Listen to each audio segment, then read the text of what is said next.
अनुराग सिंह और आप देख रहे हैं साउथ एशिया जियो पॉलिटिक्स। जो आज की जो मेजर और बड़ी खबर निकल कर आ रही है वो आ रही है यूएसए की जो डिफरेंट टाइप्स की जो न्यूज़पेपर्स हैं उन सब में पब्लिश हुआ था। कल मैं काफ़ी सारे आर्टिकल्स देख रहा था तो उनमें बताया गया था कि जो चाइना का स्पाई बलून यूएसए के ऊपर दिखा था। अभी कुछ दिनों पहले हमने आपको एक खबर भी दी थी कि चाइना ने जो स्पाई बलून है वो यूएसए के ऊपर काफ़ी 5-6 दिन से उड़ रहा था तकरीबन। तो उसके बाद यूएस ने उससे अपने F-21 फाइटर जो रैप्टर है उससे गिरा दिया था।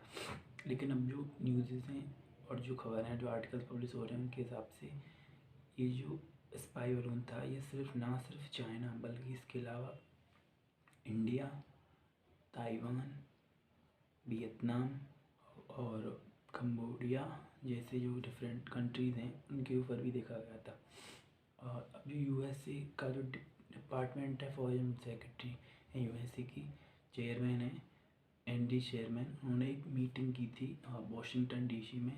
और वहाँ पे उन्होंने डिफरेंट जो 40 कंट्रीज़ हैं उनकी एम्बेसीज को इन्फॉर्म भी किया था, जिसमें इंडियन एम्बेसी भी थी। इंडिया क्योंकि यूएसए का मेजर पार्टनर है इसलिए यूएसए ने इंडिया को इनवाइट किया था।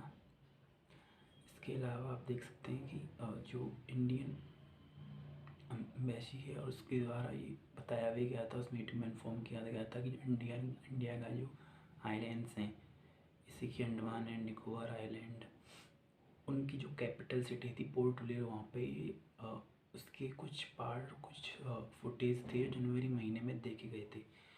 तो उन फुटेज के हिसाब से पता चला था कि जो बलून है वो सर्विलांस कर रहा था इंडियन आइलैंड के ऊपर। और जो इंडियन आइलैंड है ना ये बहुत ही एक स्ट्रेटेजिक जो पोजीशन है उस पर सिचुएटेड है। ये जो स्ट्रेट ऑफ मलक्का है यानी कि जो इंडोनेशिया और मलेशिया के बीच से होकर गुजरती है। स्ट्रेट ऑफ मलक्का बहुत ही नैरो सा रूट है तो उसके पास सिचुएटेड है। और जो चाइना का 80% ट्रेड है उसी रूट से होकर गुजरता है।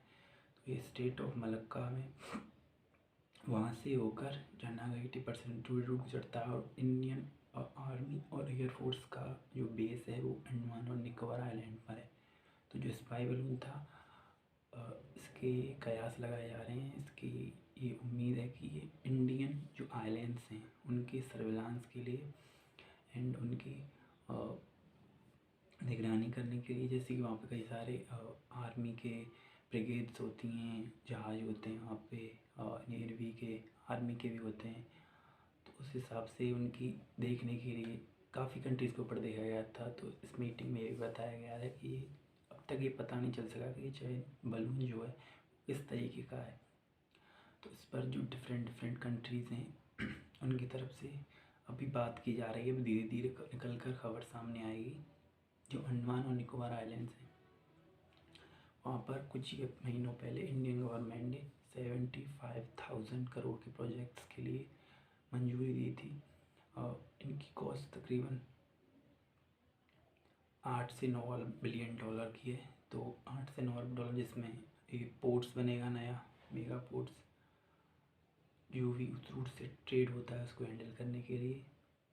इसके अलावा वहाँ पे एक वहाँ पे एक पोर्ट्स बनेगा, न्यू टाउनशिप बनेगा, एयरपोर्ट बनेगा, प्लेन को डॉक करने के लिए। ये सारी फैसिलिटीज़ यहाँ पर डेवलप की जा रही हैं। तो बेसिकली जो अब तक प्रीवियस टाइम में नहीं हो सका उसके लिए उसको यूज में लेने के लिए प्रॉपर उसको डेवलप किया जा रहा है। उसके लिए गवर्नमेंट काफ़ी कोशिश भी कर रही है। तो जो ये आइलैंड है इसके ऊपर इसको देखा गया था। और इससे पहले आपको याद होगा कि चाइनीज़ फ्रिगेट थी जिसको इंडियन नेवी ने मना किया था श्रीलंका को डॉक करने से, लेकिन श्रीलंका ने फिर भी वो कोलंबो पोर्ट पर डॉक हुई थी। तो वो भी मोस्ट प्रॉब्ली इंडियन नेवी के सर्विलांस के लिए ही थी। तो चाइना ऐसी हरकतें करता रहता है, it's not a big issue for them.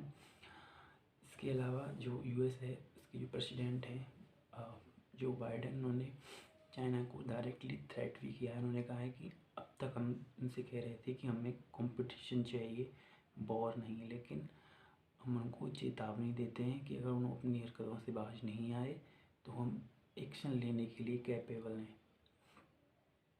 इन खबरों के बाद आते हैं अपनी दूसरी खबर पे, जो कि निकल कर आ रही है पड़ोसी देश पाकिस्तान यानी कि वज़ीरिस्तान से। इस खबर में बताया गया है कि वो वहाँ के वज़ीर आज़म में शहबाज शरीफ, उन्होंने वो क्या हमने बताया था आपको कल की खबर में कि वो तुर्की के विजिट पर जाने वाले थे।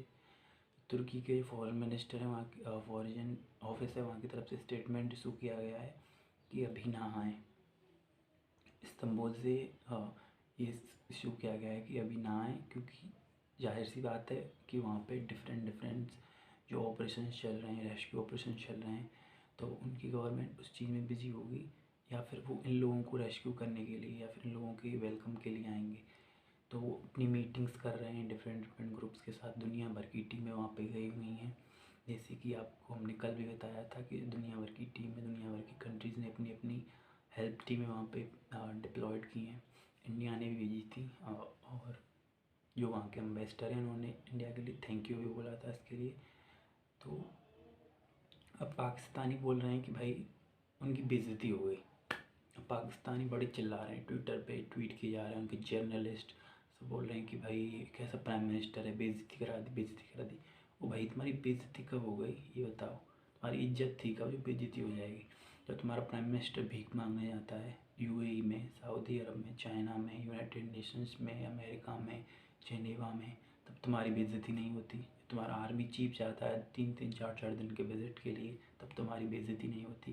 तुम्हारे कंट्री में लोग खाने के लिए दाने नहीं हैं, तुम पैसों के लिए कॉन्फ्रेंस करवाते हो, तब तुम्हारी बेइज्जती नहीं होती? आईएमएफ तुम्हारे कंट्री में बैठा हुआ है, पिछले 7-8 दिन से वो लोग डेली इस्लामाबाद में बैठे हुए हैं, डेली मीटिंग्स कर रहे हैं। तक उन्होंने डिसाइड नहीं किया है कि इनको पैकेज देना है नहीं देना है। इनकी चीखें निकाल दी आईएमएफ ने। आईएमएफ पाकिस्तान की इकोनॉमी का ऑपरेशन कर रहा है, और ऑपरेशन सक्सेसफुल होना बहुत ही मुश्किल है, क्योंकि ये लोग इतना करप्शन है, इतना करप्शन है, सब लोग खाने वाले हैं। पैसा आएगा उसमें से 99% ये लोग खा जाएंगे, बचेगा 1%, और लोन सारा उनकी पॉपुलेशन है उसके ऊपर चढ़ जाएगा। तो ये हाल है वहाँ का। आईएमएफ ने बांग्लादेश को इमीडिएटली $4.5 बिलियन का पैकेज दे दिया, लेकिन इनको नहीं दे रहे हैं वो, क्योंकि उनको इन पर भरोसा ही नहीं है, उनको इन पर यकीन ही नहीं है।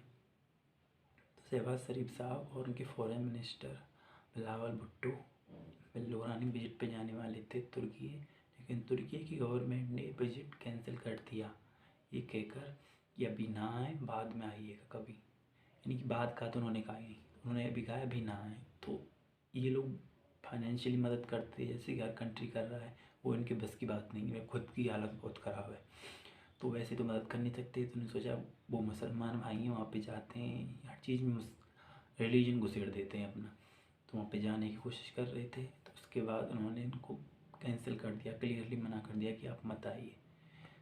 तो अब इन लोगों को इस बात की प्रॉब्लम नहीं है कि इनके मुंह पे मना क्यों कर दिया, इन लोगों को प्रॉब्लम इस बात की है कि वो मुसलमान हैं और उन्होंने हमसे मना कर दिया, तो इन लोगों को एक ठेस पहुंची होगी, है ना। इर्दुगुल गाजी दिखा दिखा के इन लोगों के दिमाग में जो बिठा दिया है, इन लोगों को लगता है कि वो हमारे भाई हैं। कभी इनके बाप सऊदी अरब वाले हो जाते हैं, कभी चाइनीज हो जाते हैं, अब नए नए हुए हैं तुर्की वाले, उन्होंने बेइज्जती कर दी अब इनका कोई नहीं है इस दुनिया में। चलिए दोस्तों, इसी के साथ आज के लिए बस इतना ही। नमस्ते, फिर मिलते हैं एक नई वीडियो में।